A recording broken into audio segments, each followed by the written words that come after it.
जन उसको प्रिय लगता है मन को। मनमानी आचरण करना उसको प्रिय लगता है। उसकी गलती नहीं है, हम जहाँ उसको लगाते हैं वहीं वो राज़ी होने लगता है।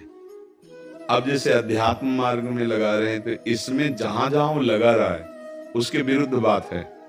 उसको भोग चाहिए, उसको हर इंद्रिय के मना खष्टानि इंद्रियाणि प्रकृतिस्थान कर्षति। 5 ज्ञानेंद्रियों के द्वारा विषयों में विचरने का स्वभाव बना लिया है। भगवान कह रहे हैं, आप भगवान के अंश ममैवांशो जीव लोके जीव भूता सनातना मना खष्टानि इंद्रियाणि प्रकृतिस्थान कर्षति। आप इस मन के भुलावे में आकर, मन भोगों के भुलावे में आपको फंसाकर ये सदैव अधीन रखा है। अब अध्यात्म सुनना शुरू किया, अध्यात्म चल तो अध्यात्म में मन को वश में किया जाता है और अभी तक आप मन के वश में रहे। तो जब आप सपोर्ट नहीं देंगे तो आपका सपोर्ट करने लगेगा। इसकी चाल समझना, क्योंकि आपके बिना उसकी कोई सत्ता नहीं, वो आपके बिना कुछ नहीं कर सकता, आपके दस्तखत से ही करेगा। जैसे हमारा मन कह रहा है मैं देखूं, हम कह रहे नहीं देखना है, वो 100 बार कहेगा देखो, आप कहोगे नहीं ये देखो, अब वो लग जाएगा जिधर आप लगाओगे, पर वो कुछ समय तक लगेगा, फिर वो आपको वश में करने की कोशिश करेगा और वो जब आप ना करेंगे तो आपको जलाएगा। अगर उस जलन को सह गए तो मन को अधीन कर लेंगे, और नहीं सह गए तो मन आपको अधीन कर लेगा। ये खेल चल रहा है। प्रायः सब मन के अधीन ही होते हैं। मन को कोई चेला बनाने वही सच्चा गुरु। दूसरों को तो चेला बनाना सहज है, मन को जो चेला बना ले वही सच्चा गुरु। मन ने सबको चेला बना रखा है, नहीं बना रखा? जैसा कहता है वैसे करना पड़ता है। और बड़ा बात यह है कि मन को हम जैसा कहे शास्त्र आज्ञा से वैसा चला ले सो महात्मा, वही गुरु, वही भक्त। नहीं तो भाई भेष चाहे जो हो, और मन के अधीनता से मुक्त होना बहुत कठिन होता है। कोई बिरला मन को अधीन करके भगवान की प्राप्ति करता है। तो आप लोग उसी बिरले में हैं, क्योंकि अगर सत्संग मिल रहा है, साधु संग मिल रहा है और अध्यात्म की बातें सुन रहे हैं, अध्यात्म में चल रहे हैं, तो हम ये नहीं कह सकते कि हमारे ऊपर भगवान की कृपा नहीं। कृपा है, पर हमें विचलित नहीं होना। कम से कम ये बात आप स्वीकार करते हैं कि कभी कभी वो हमको गिराने की कोशिश करता है, अर्थात आपका बहुत सहयोग देने लगा है। तो एक समय था कि हम पूरे उसके अधीन थे, आज है कि आधा आधा हो गया है। आधा वो हमारे अधीन हो रहा है, आधा अपने अधीन करना चाहता है। तो चढ़ाई और चढ़ते जाओ, उसके पॉइंट कम करते जाओ, अपने पॉइंट बढ़ाते जाओ कि अब 60%, अब 65%, अब 70%।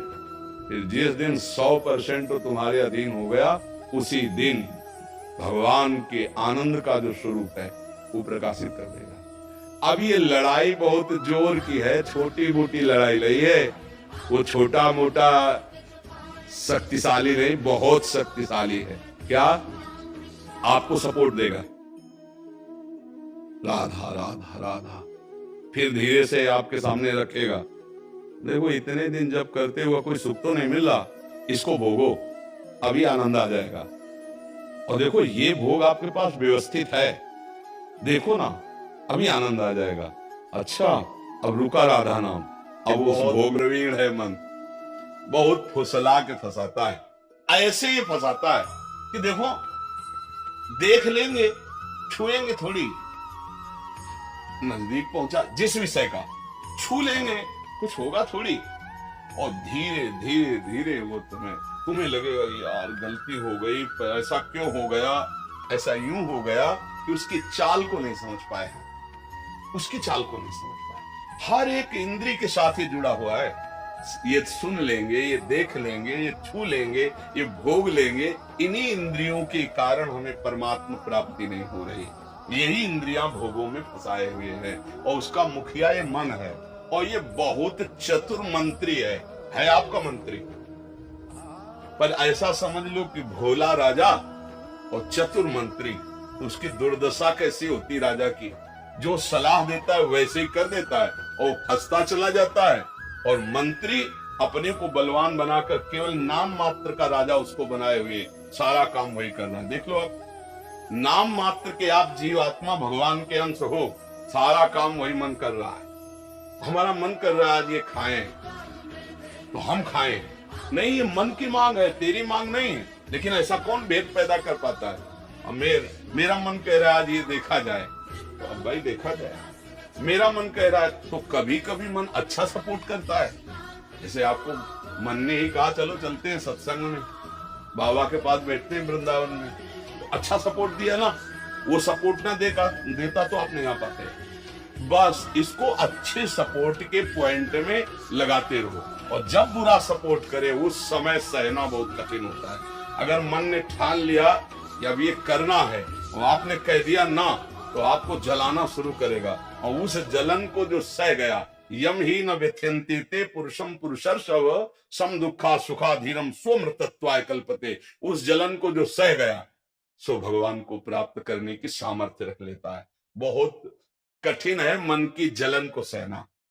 बाहर के थप्पड़ सह जाना सही, लेकिन मन के थप्पड़ सहना बहुत